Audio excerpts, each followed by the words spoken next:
bisan galing sa atong mga anak, sa atong mga apo, di ba, kasi maglagot ka na still, lagot ka kayo, nagpabadlong po. Igana po si Ginoong Yesus, tungod kayo, nagpabadlong po ta, makasasala ta, ato ba nga ni Ginoong Yesus, ato ba nga ni Ginoong Yesus, na siya kasako, kalagot, ng wrath, bang pasako niya na sa ato.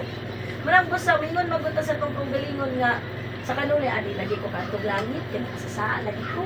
No, sa manina ko, ikagain na, nakashare po ko, samaan yan, diba, nag-share ko, sige nga naman, dili palagi mo, kaya pag mo pasigurado, ka makasasala dito. Pero ang Biblia na dyan mismo, nag-ingon, wala lagi matarong na to.